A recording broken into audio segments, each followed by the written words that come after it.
اللہ الرحمن الرحیم۔ آج کا ہمارا موضوع ہے سخی اور بخیل کون صحیح۔ بخیل اسے کہتے ہیں جو کنجوس ہوتا ہے، مال جمع کرتا ہے، راہ خدا میں خرچ نہیں کرتا، اور سخی اسے کہتے ہیں جسے اللہ مال و دولت سے نوازتا ہے اور وہ دل کھول کر راہ خدا میں خرچ کرتا ہے۔ حضرت ابو ہریرہ رضی اللہ تعالی عنہ سے روایت ہے، صحیح مسلم شریف احادیث نمبر 2336 ہے، رسول اللہ صلی اللہ علیہ وسلم کا فرمان عالی شان ہے۔ اللہ کے پیارے محبوب ارشاد فرماتے ہیں، جب لوگ صبح کرتے ہیں تو اللہ تعالیٰ کے حکم سے دو فرشتے زمین پر اترتے ہیں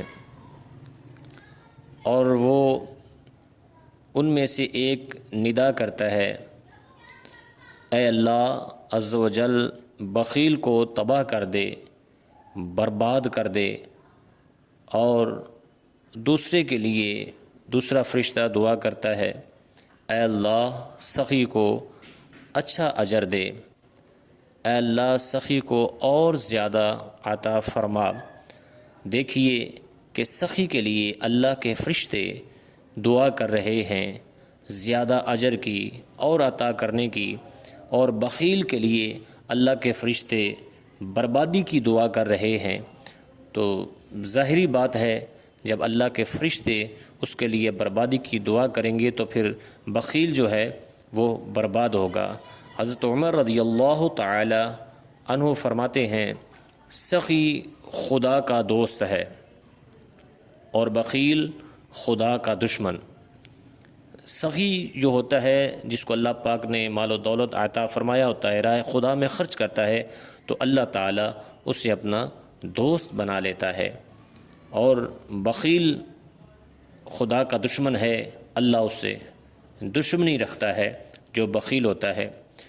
اور بخیل کی جو دولت تب باہر آتی ہے جب وہ خود زمین کے اندر چلا جاتا ہے، تو جب وہ خود زمین کے اندر چلا گیا تب اس کی دولت باہر آئی، تو اس دولت کا اسے کوئی فائدہ نہیں ہوگا، نہ ہی وہ دولت اسے کوئی نفع دے گی۔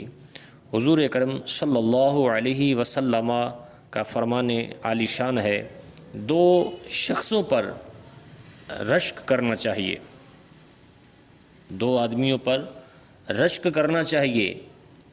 ایک وہ دولت مند جسے اللہ تعالیٰ نے نوازا ہو، جسے بارگاہ خداوندی سے اچھا اجر ملا ہو، جسے اللہ تعالیٰ نے مال و دولت سے نوازا ہو، اور وہ دل کھول کر اللہ کے راستے میں خرچ کرتا ہے۔ اللہ کے محبوب فرماتے ہیں، دو شخصوں پر رشک کرنا چاہیے۔ ایک وہ جسے اللہ نے نوازا ہے، مال و دولت عطا کی ہے، اور وہ اللہ کے راستے میں اس مال کو دل کھول کر خرچ کرتا ہے، اور دوسرا وہ عالم جو اپنے علم کے ذریعے فیصلے کرتا ہے۔ تو اللہ تعالیٰ نے ان دو شخصوں پر، اللہ کے پیارے محبوب کریم علیہ الصلوۃ والسلام نے ان دو شخصوں پر فرمایا کہ رشک کرنا چاہیے۔ ایک تو وہ دولت مند جسے اللہ نے دولت دی ہو، اللہ نے اسے نوازا ہو، اللہ نے اپنی بارگاہ سے اسے دیا ہو، اور پھر وہ بخیل نہ بنے، کنجوسی نہ کرے، جمع نہ کرے، دبا کر نہ رکھے، اپنی ججوری کو نہ بھرے، بلکہ کیا کرے، اللہ کے راستے میں خرچ کرتا ہے۔ تو اللہ کے پیارے محبوب علیہ الصلوۃ والسلام فرماتے ہیں ایسے آدمی پر رشک کرنا چاہیے۔ اور دوسرا وہ عالم جو علم کے ذریعے فیصلے کرتا ہے۔ تو اللہ کے محبوب علیہ الصلوۃ والسلام کو ایسے لوگ بہت پسند ہیں، اور سخی کو رب العالمین احکم الحاکمین بھی پسند فرماتا ہے، اس لیے راہ خدا میں خرچ کرنا چاہیے۔ اللہ تعالیٰ نے جو دیا ہے اس دیے میں سے لوگوں کو دینا چاہیے۔ جب ہم دیتے ہیں تو اللہ تعالیٰ اور دل کھول کر اپنے اہل و عیال پر، اپنے بیوی بچوں پر، بھی خرچ کرے، کیونکہ یہ بھی راہ خدا میں خرچ کرنے میں ہی آتا ہے۔ اس لیے اپنے اہل و عیال پر خرچ کرنا یہ بھی اللہ کو بڑا محبوب اور پسند ہے۔